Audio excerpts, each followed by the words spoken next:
Alright, so ano bang pag-uusapan natin in part 2? Well, yung mga hindi natin na-discuss sa part 1, that's part of it.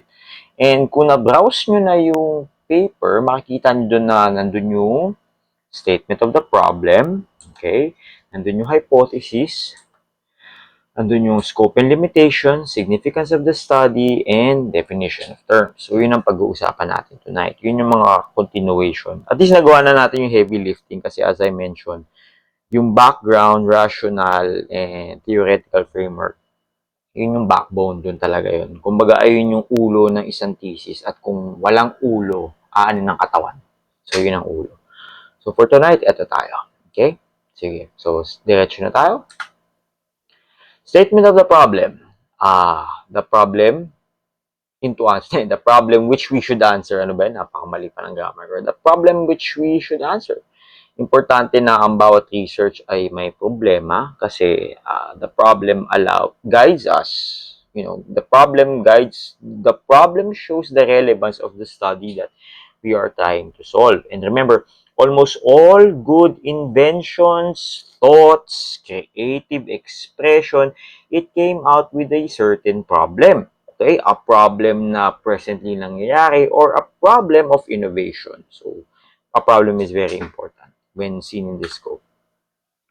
So, the SOP, kung na-view nyo na yung paper, are a set of open-ended questions. When you say open-ended questions, you can't answer by yes or no. Ang corny naman nun, yes or no lang. 5 questions, yes or no. Parang ano lang ba?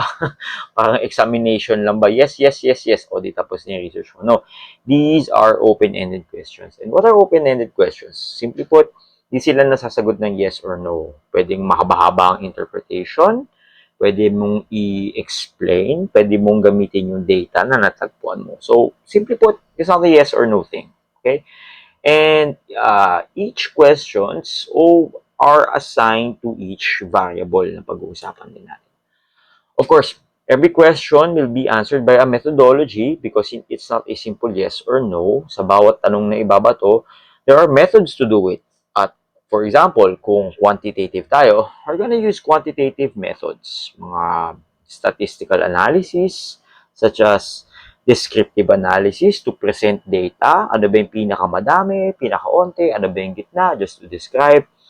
Inferential statistics, what are the correlation, what are the cause and effect relationship, ano pa ba, what are the differences in all those things. So, every question that we throw, dapat nasasagot siya.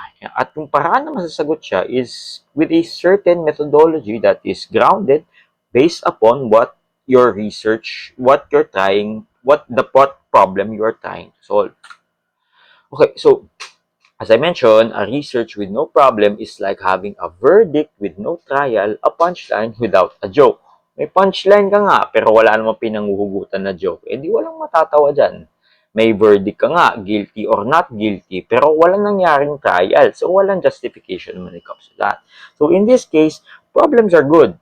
Especially if the problems that you're trying to raise are very practical, very important, and very progressive, ika nga.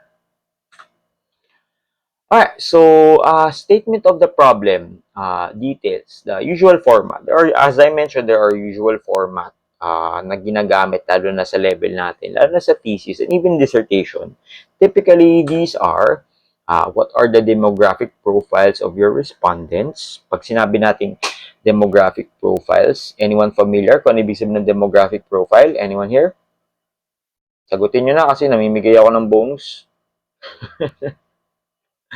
Anyone? May idea kayo what are demographic profiles?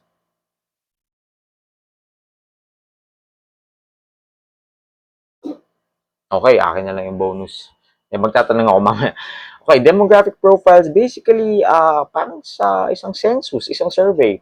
Ano yung age, gender, location, mga ganong klaseng bagay. These can be answered by categories. Of course, pag sinabi natin categories, it could be strict to one type of category, or it could be many out of a given set.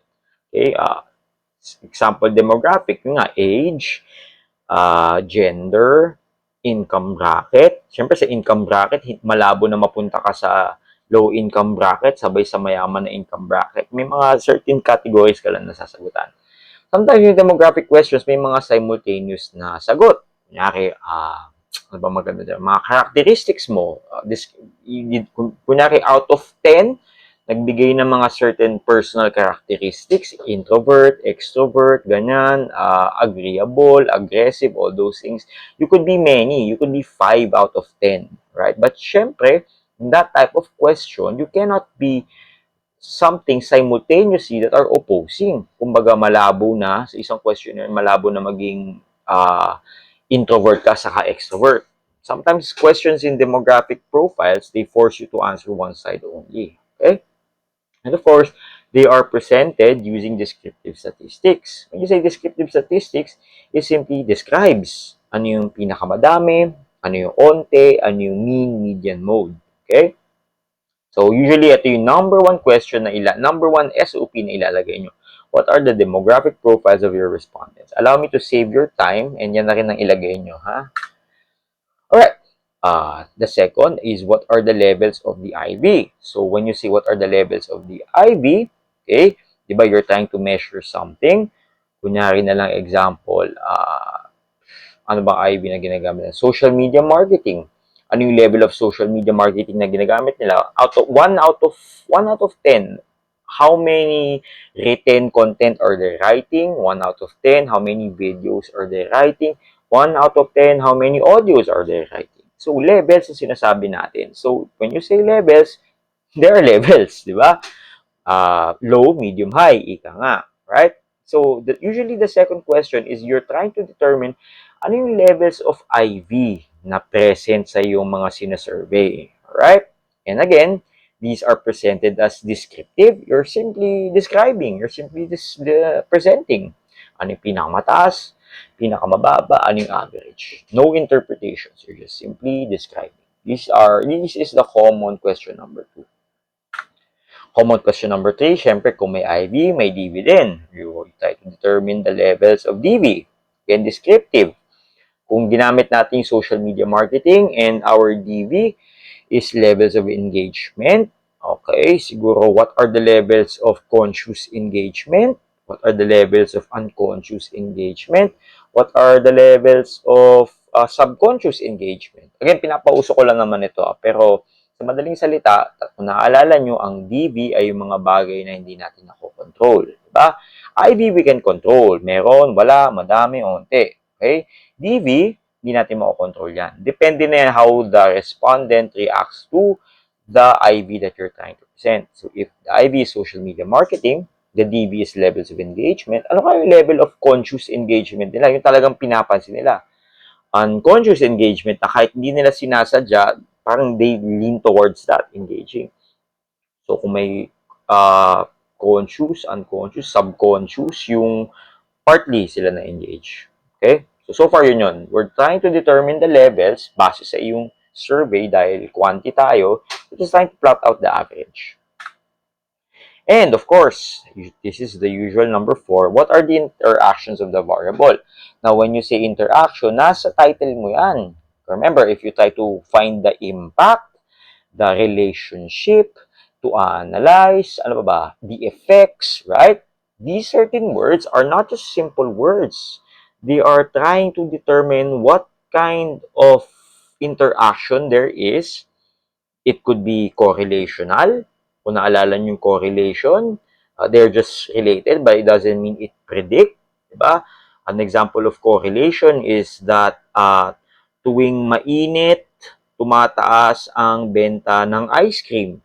So, if we try to look at it as a direct relationship, ibig sabihin ba kung mainit, tumataas ang sales? No. There could be something in the middle. Kunyari, dahil mainit, dahil more people are out, mas nauuhaw sila. Yun, lahat tumataas ng elements na yun. Those are correlation. The sales of ice cream and temperature. It doesn't necessarily predict, but somehow, it doesn't necessarily cause, but it somehow predicts. Pag ginamit naman natin ang the effect, o yun, pag sinabi natin ng impact or effect, yun talaga cause and effect relationship yun.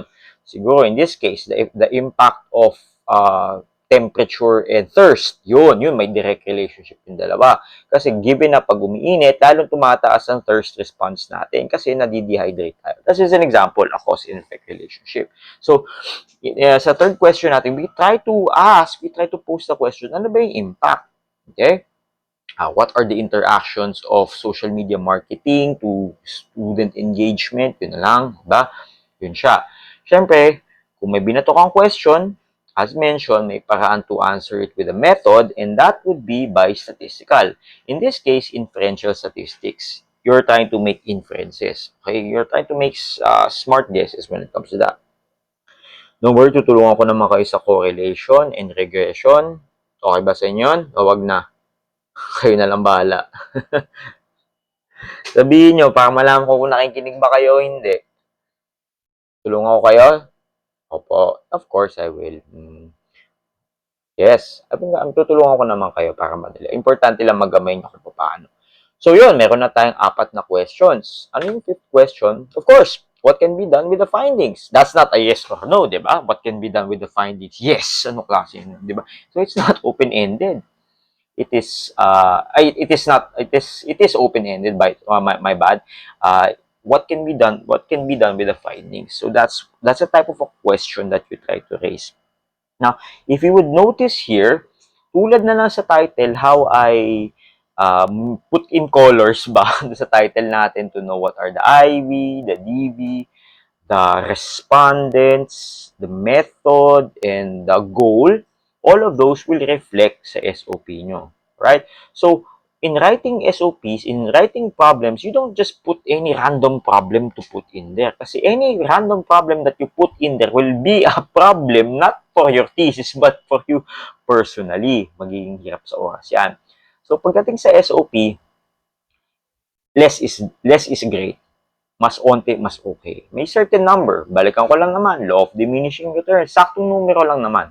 So, I choose 5 because remember, in your title, there are 5 elements. So, for each 5 elements of your title, may mga corresponding questions to that.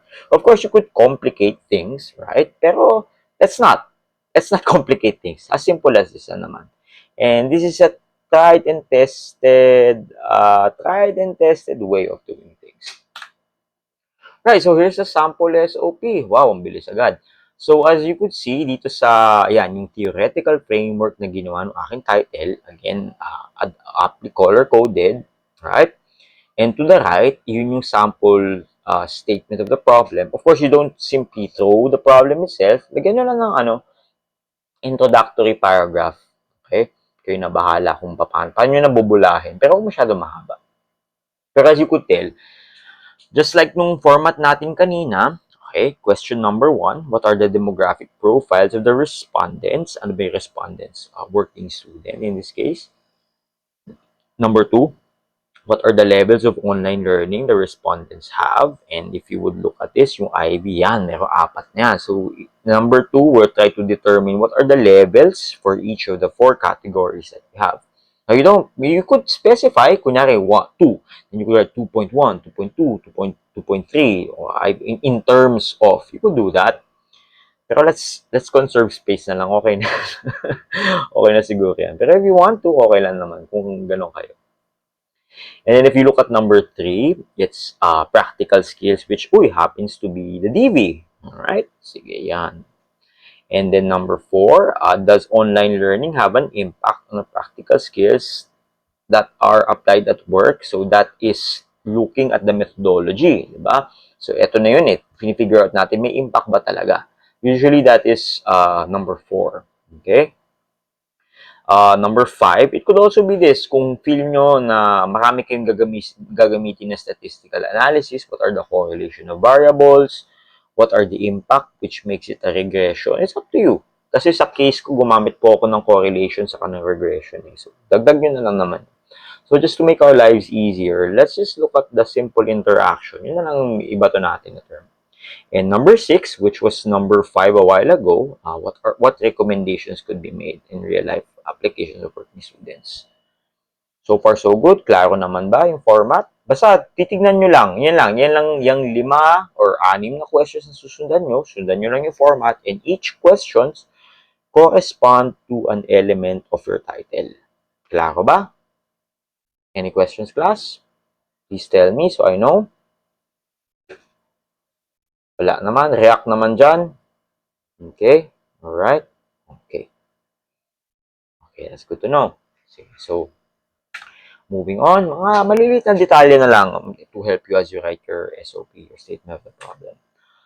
Of course, the SOP should have all the elements of your title, rational and theoretical framework as you saw a while ago. Diba? Meron dyan lahat ng elemento. Each question is solvable using a method or technique. So, sa madaling salita about tanong na ibato mo, it can be solvable with a method or technique. Grabe, inulit ko na sarili ko.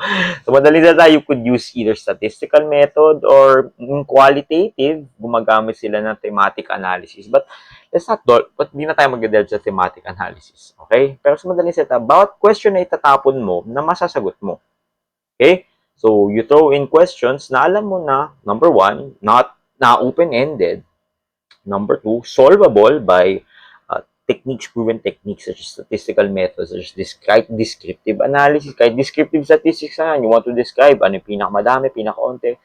Inferential statistics, you want to interpolate, extrapolate, predict, see relationship, and all those things. Hindi ba, I'm gonna help you with that. And with that, don't put a question that you cannot solve just to sound smart. Believe me, I've been in panels na yung mga ganyang klaseng question na it's like shooting yourself in the foot. Example, what is the future of work? Yan. Sige, sagutin yan. O what is the meaning of life? O good luck sa inyo kung masasagot nyo na isang thesis, ha? Okay? Good luck sa inyo. Kakailanganin nyo ng volume dyan. So, saktong tanong lang. Yung tanong na alam nyo na pasok lang do sa ano nyo. Although I would like to understand the meaning of life. Pero, wala mahirap na So, huwag na natin pahirapan ang sarili natin. Hindi na natin kailangan ng thesis na 170 pages. Kahit mga 70 pages lang. Actually, malaki na nga yun. Okay? Sige. Let's move on. Hypothesis. Sa last time we met, may idea na kayo kung ano yung hypothesis. It is an educated guess. So, you could guess. What is guess? Any guess could be valid. Pero what makes hypothesis different is that it's educated. Sa madaling salita, yung hula mo is based upon something. It could be something na nabasa mo, especially sana yung nabasa mo is reliable, or based on your experience. Now, a guess doesn't necessarily mean that it's false, nor does it necessarily mean that it's correct. Diba? Tayo nanguhula Diba? Lalo na sa exam, nanguhula tayo. Hypothesis lang naman yun. Right? So, it's a specific testable prediction, as I mentioned, testable, we could use scientific method, about the relationship between two or more variables in a thesis. And right now, we were using two variables, it's always the relationship of IV and the DV. No other third party, yan lang in a thesis. The hypothesis is the researcher's best guess about an outcome of the study based on existing literature na hindi pa ginagawan ng study ng iba in the theory or dagdag ko na rin on a personal or by personal experiences. So it's an educated guess, alright? And of course, a hypothesis isn't necessarily a fact. Hypothesis is, again, a guess, something that we're trying to test and can be proven using scientific and, using the scientific method. The purpose of a hypothesis is not to be right, but to provide a clear path forward. Okay? We write hypothesis not to prove to other people that they're wrong at tama tayo because that is against science. If you remember, the entire point of the scientific method is to provide our personal assumptions are wrong. Wow, ganun sila. Yung mga sinaunang scientists, pag may naisip silang bago against the norm, their goal is to disprove themselves. Wow, ganun talaga. Pero iba na ngayon, gusto natin. Pero syempre, tao lang naman, gusto natin ma-prove na tama tayo Lalo na kung ang mga matatalinong tao, natural na sa kanila na maging tama sila. Meron silang know-it-allism. Feel nila, alam nila.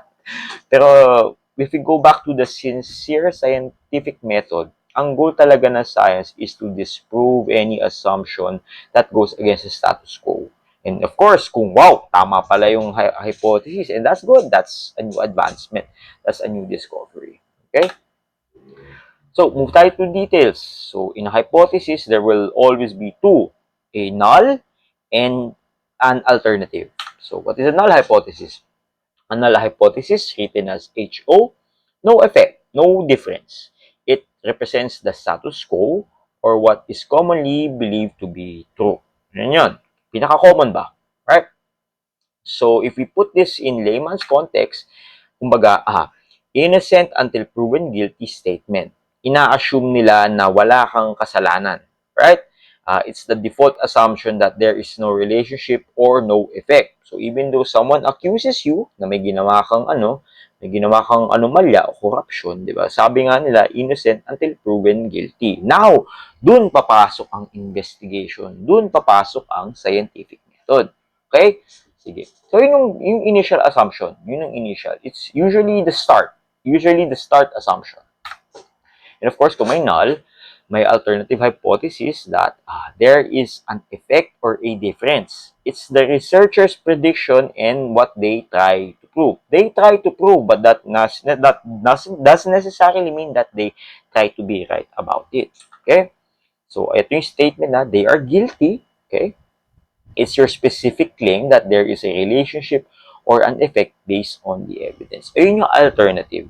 Okay? Sige, so para mas ma-appreciate nyo to, mabilis na activity lang naman. Siyempre, graded para ma-motivate kayo. Okay? So, sige, magbibigay ako ng null hypothesis, bigay nyo sa akin yung alternative hypothesis. Okay yan? Listening ba kayo dyan? Magtatawag ako ng random. Listening ba dyan? Ha? Magtatawag ako ng random. Sige. So, I'm gonna present a null hypothesis. Alright? So, ito null hypothesis. The missing funds were used for legitimate public works and projects. Ano kaya yung alternative hypothesis when it comes to that? Anyone? Na graded? Na may bonus? At magtatawag na ako? Okay. Miss Yuki. Miss Yuki, are you there?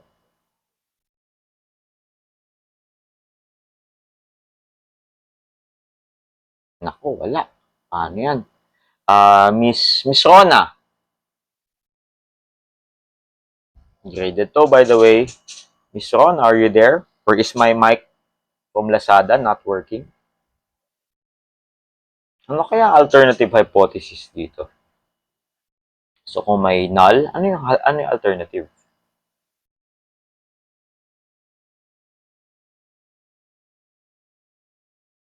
Miss Yes, Bolas? sir. Yes, okay. Sige. Tapos si Miss Yuki. Miss Sona. Ito null natin. Ano kaya ang alternative hypothesis dito?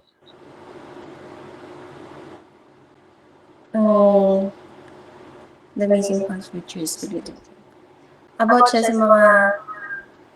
sa mga funds, sir, na ano.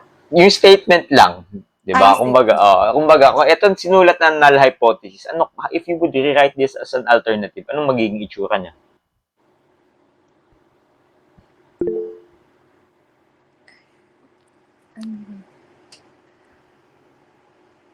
Sige na nga, si Miss Joanna. Go.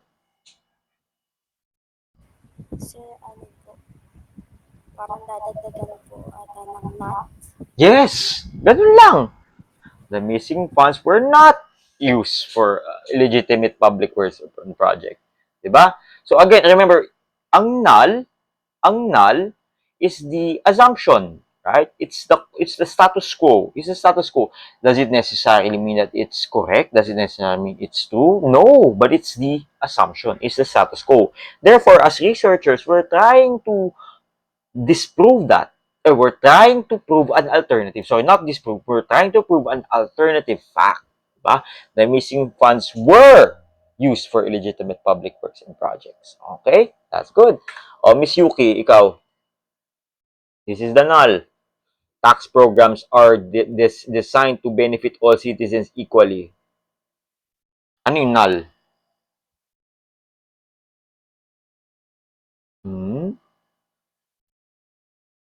Pabalik ta rin lang. Sino sumagot kanina? Si Miss Joanna. Sige. Grade natin. Anyone? O Miss Jolina.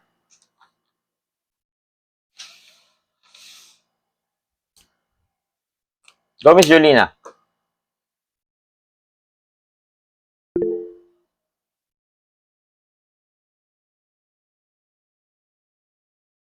Sige, i-ano mo, basahin mo. I-ano mo, i-verbalize mo.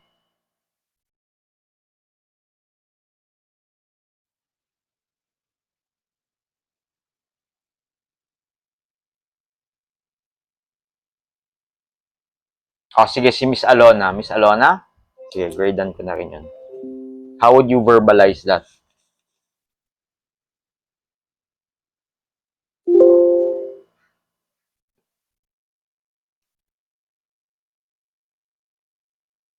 Paano nyo i-verb? Paano sasabihin? Yun lang, paano nyo sasabihin? Sinabi nyo na nga natin. So, sabihin nyo, how would you say that?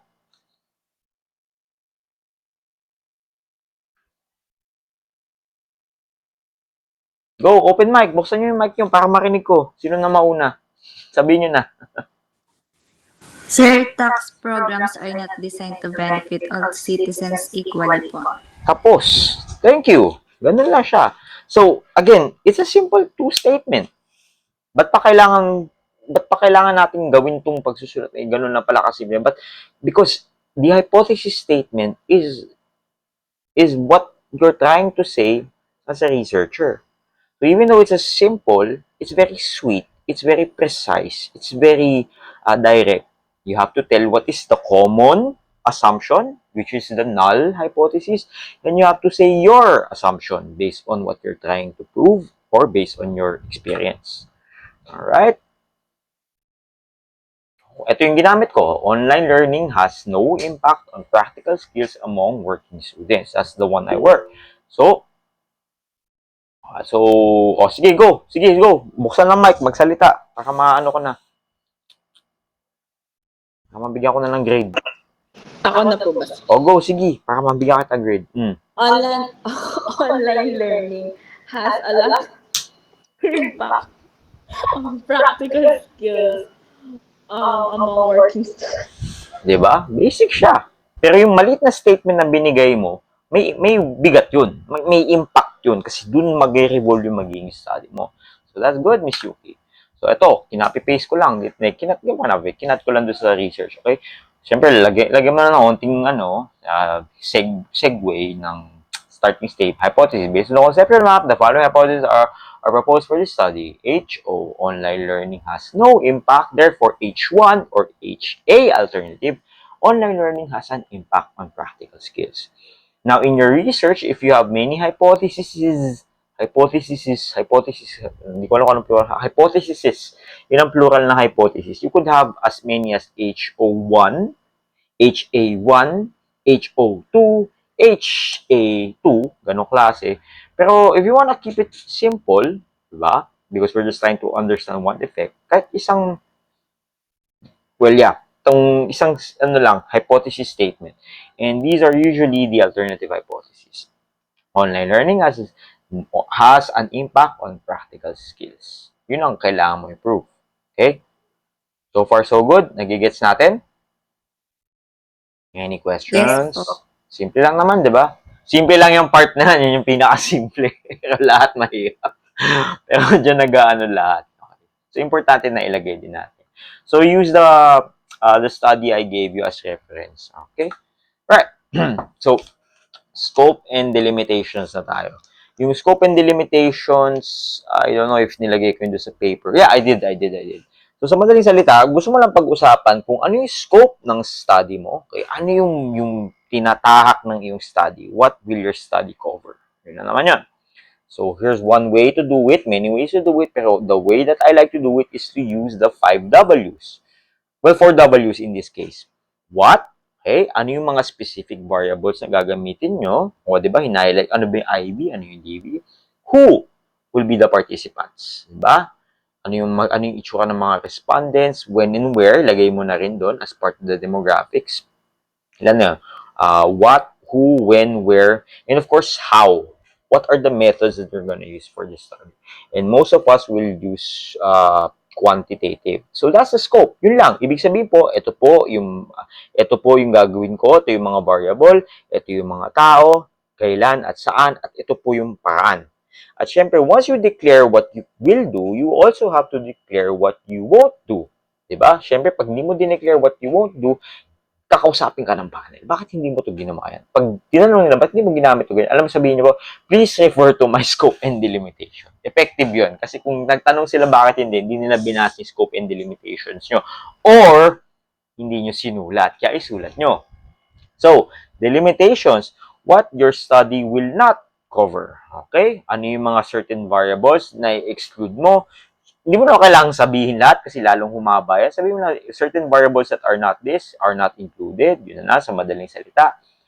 Limiting the study to a specific demographic group. Bakit sila? Importante na explain mo kahit one sentence bakit sila ang pinili nyo. Alright?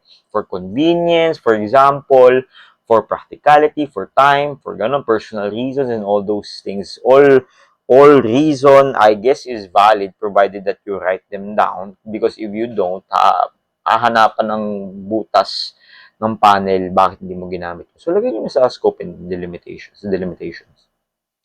Delimitations also looks at specific location and time frame, di ba? And why wasn't other methods chosen? So, kailangan nyo explain bakit. So, it doesn't have to be very long. Hindi nyo kailangan magbigay ng litanya. Hindi nyo kailangan bigyan ng isang matinding, isang listahan ng problema sa buhay. Sakto lang. Kahit ano lang. One sentence each would be short and sweet. Alright? So, this is an example. Scope yung sa akin sa online learning and practical skills. The study evaluated the impact of online learning on the practical skills of working students. Specified, nasa title. Yun yung participants are working students of any age, gender, or nationality presently located within the Philippines. Therefore, kahit ganyan sila, working students sila, pero kahit Pinoy sila, nasa nasa Amerika sila, they're automatically excluded from the study. The data was collected in 2024. Dapat in-include ko dyan by online means, pero anyway, nandun na rin.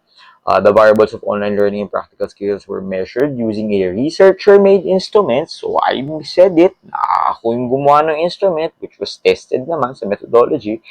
And the data analysis was conducted using statistical methods. So, nabala how to explain. So, di ko sinabi na yung data ako lang, minental calculator. Pag gumamit po ako ng statistical methods, pwede mong pabain, pwede mong maging concise. Pero importante, nandiyan yung 5 W's. And of course, if we have the scope, ito yung delimitations. The study deliberately concentrates solely, grabe naman, concentrates pa solely on online learning practical skills in working students. Variables and concepts outside of these scopes are not the primary focus. So, understood na yun. So, pag may magtanong, bakit hindi? Sabihin niyo po, nabasa niyo ba po yung scope and delimitations? Nasa scope and delimitations ko. Ang ano mo naman, attitude mo, no? Pag nabasa niyo ba po? Yeah. Variables and concepts outside of the scopes are not the primary focus. The researcher made these choices for practical and professional reasons. Ako naman talaga for practical and professional reasons because I want to help my students na ito, nag-meet tayo online on how they could improve on practical skills. Yun ang akin. Specifically to assist and provide valuable insights for these particular stakeholders. So again, you write what you need to do, but if you need a quick cheat sheet, you could always use this. Simple lang naman. Diba? Ilang sentences yan. Siguro malabas na 8 lang ata eh. Diba? Okay ba? Medyo nagigets? Yes? Alright. I hope you get it.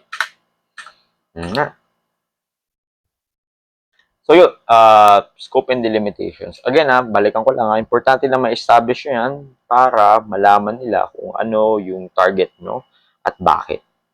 Also, a scope and delimitations also discloses kung ano yung mga methods na hindi mo nagawa, which helps future researchers on who are also interested on your topic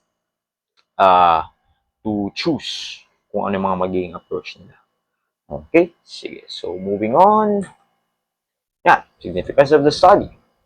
So, kung nasagot na natin yung why is the rational, kaso niya is so what? May why nga, pero so what? Ano yung halaga? Okay? Nalaman na natin anong gusto nating atakihin, ano yung magiging halaga niya.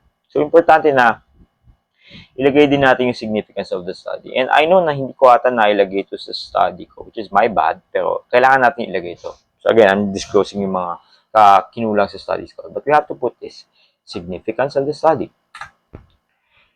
This section states who will be the beneficiaries of your research.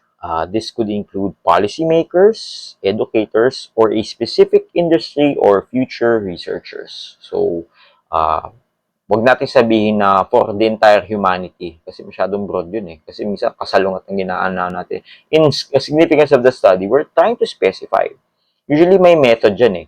My method dyan is we're trying to identify who are we serving, who are we giving this research to. Sabi nga your research is a gift and the significance of the study explains who it is for and why. Diba? Regalo yung ano nyo eh. Regalo yung study na ginawa nyo eh. Yung gusto natin magbigay ng ambag. Kung hindi man for the researching body, as a basic research, if it's applied research, you want to apply it and help out someone. The significance of the study section is typically written in order of beneficiaries. Okay?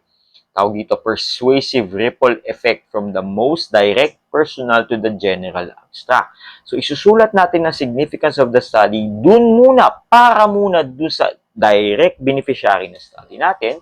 Tapos, yung pangalawa dun, kung sino naka-apekto sa kanila hanggang sa abstract na. Kumbaga sinabi na ripple effect. Kumbaga pag nagpatak, pumatak. Alam yung ripple effect, yung gumaganon. Yun, yung pinaka-direct contact muna.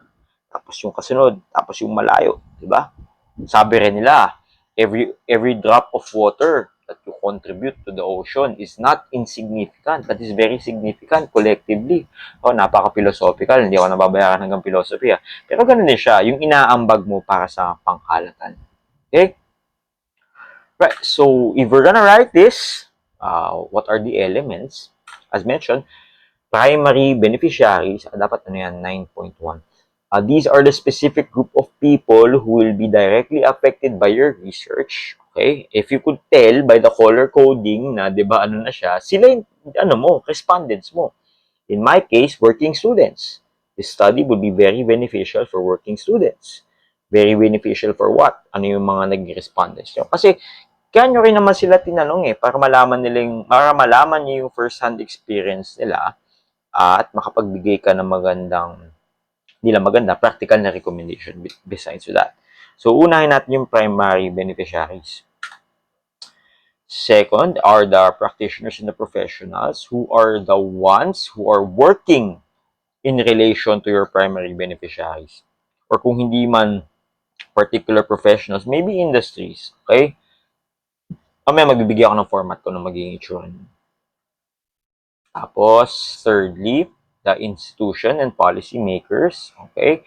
How your research can inform decision at an institutional level or systemic level. So, as you would notice from specific, okay, going to general. Kumbaga, inductive approach. We start with individuals, then we go up to groups and communities, then we go to macro level, then we go to geo level. Yan yun. Hindi pala, pati chronological level, we go. Ibig sabihin, not also for the present macro, but also for the future, which are future researchers. Your researcher's contribution to the body of knowledge and how other researchers can fill their own gaps. And of course, yung research na ginawa natin, may mga butas yan. Diba? So, dun papasok yung study nyo, significant para sa mga future thesis students of Systems Plus College, diba? Sila naman na mag-ano. Kasi para sa kanila din ito eh. Kasi hindi naman talaga natin masasagot lahat. Diba? SOP mo, what is the meaning of life? Grabe naman. Good luck sa'yo. Ayoko maging mentor mo pagdating sa gano'n. Kasi kahit ako, hindi ko alam kung ano meaning of life.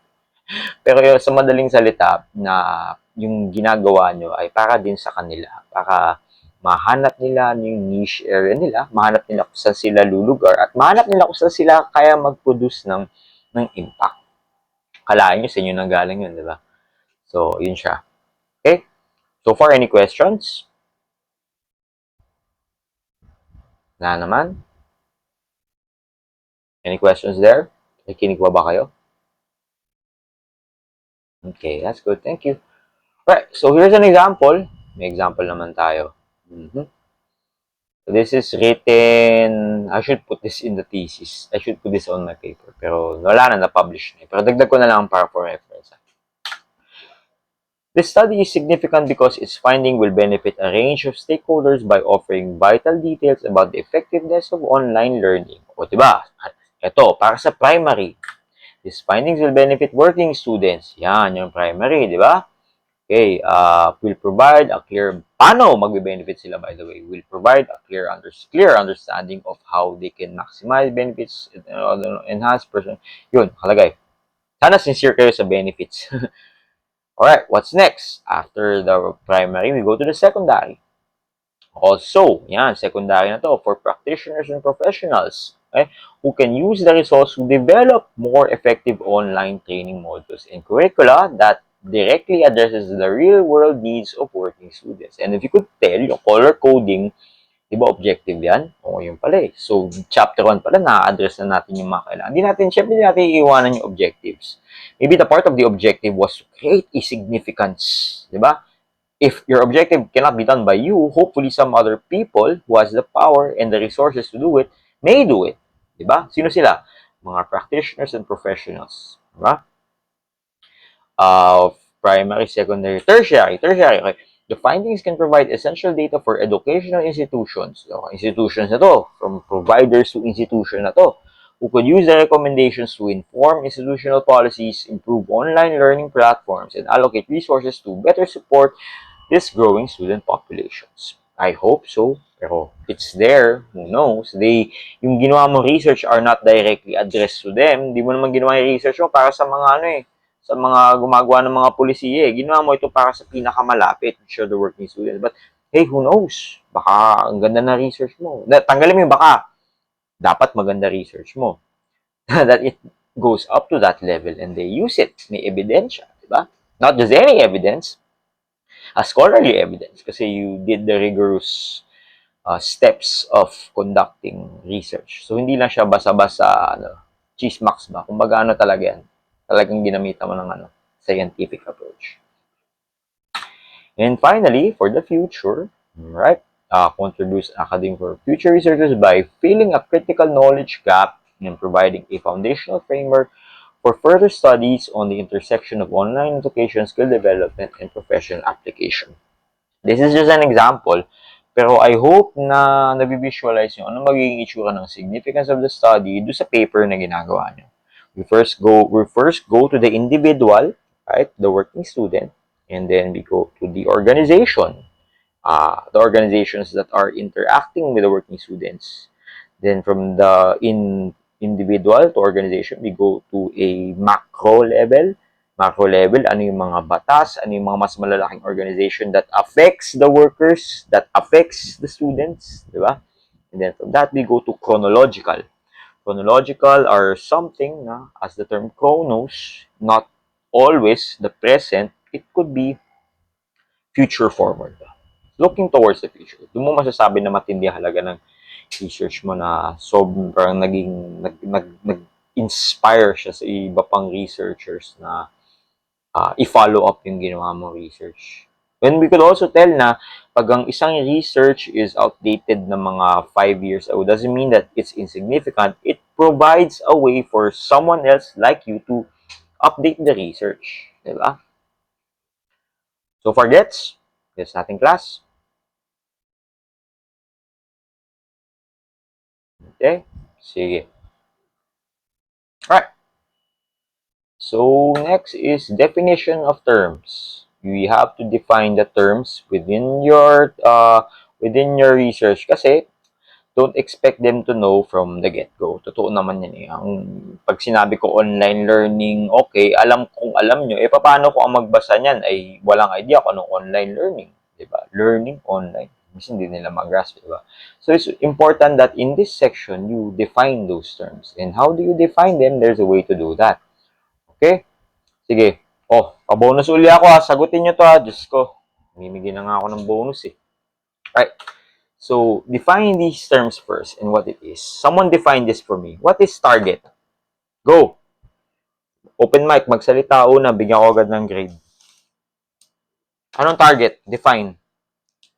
Sa Tagalog, okay lang. Anyone? O magtatawag ako. Go! Sige! Joanna, anong target? Sir, try ko lang po. Mhm. Ito po ba yung, parang goal niyo po Ano yan? Ano yan? Ay, hello po? Ano pakiulit? Goal po or objective niyo po. Goal or objective? Yes, okay. That could be one. Tama ma or mali? No. We cannot say. But that's an example of target. Because target could be a business goal or someone that needs killing. Diba? Kung hindi na-define ko anong target, sa target, ano target na someone na babarilin? Pero target could be a business goal. Okay, so importante na i-define natin kung anong target. Alright? Sige. What does charge mean? Go, bilis. Nagmimigay ako ng libreng grade. Miss Joanna, go lang. Go, go, go. Ano ibig sabihin ng charge? Walang tama, walang mali.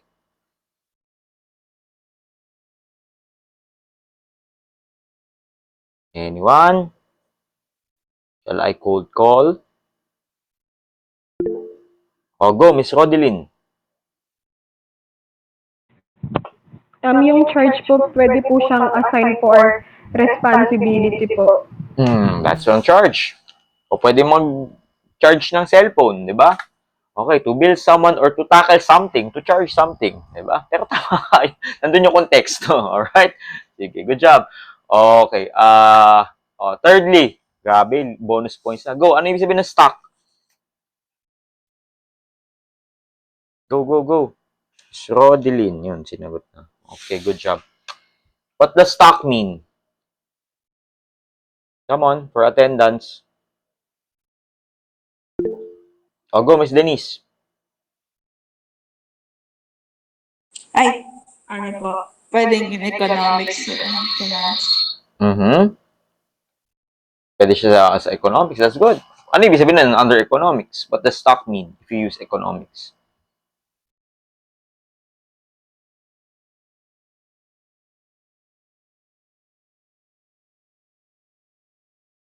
Sige, okay na rin yun. Pero pwede natin gamitin yung term na economics, which is company's ownership or a soup base. Diba? That's stock. Okay, dahil nagtaas ka na kamay, RJ, sa'yo yung huli, it's a trap. Ano ibig sabihin ng gross? Ay, sir, dapat sa akin yung stock eh. Wala na, na-trap ka na yan. Ano ibig sabihin ng gross? Walang tama, walang mali. Attendance na naman, grabe. Go, what does this mean, RJ? Kahit ano. Sir, sir, walang tama, walang mali, no? Oh! Sir, something like disgusting, gano'n, gross. Yeah, exactly. Before deductions, di ba? Gross or something that's disgusting. Okay? So, walang tama, walang mali tayo kasi walang konteksto yung pinag-uusapan. Pero syempre dahil, common sa atin, nasa business tayo. Alam natin yung mga terms na sinabi natin. Pang business, target, di ba? Business goal, na necessarily na target na babarilin. Charge, di ba? To bill someone, to ask something, not to tackle someone. Stock, ownership, hindi siya yung soup, di ba? Yung stock base. Gross, yun na nga, total before deductions, not disgusting. So, this is very important why we should define terms. Kasi hindi natin alam, baka yung nagbabasa kahit gaano katalino yung gross, akala niya kadiri. Diba? It happens, believe me. It happens. So, let us do our responsible part to define the terms. Alright? Okay. So, as I mentioned, don't expect them to know from the get-go. You know, but you help them to know better. Right? Definition of terms is simply a section in a research paper that lists and defines key concepts, variables and technical terms as they are used specifically within your study. And again, you cannot define all in your study because if you did, ang ending niya baka nagsulat ka ng isang diksyonaryo. Okay? Yung mga kailangan mo lang i-define. O, di ba? Law of diminishing returns. Why? To ensure that everyone who reads your paper understands exactly what you mean by each term, as mentioned kanina, preventing confusion and misinterpretation. If you don't have this section, sabi ko nga, it's like playing a key in a keyboard. Pero yung tunog hindi standard sa audience. Yung do ko, tunog re, mi, fa, sol, la sa inyo. Diba? So we have to define what it is. Diba? Right.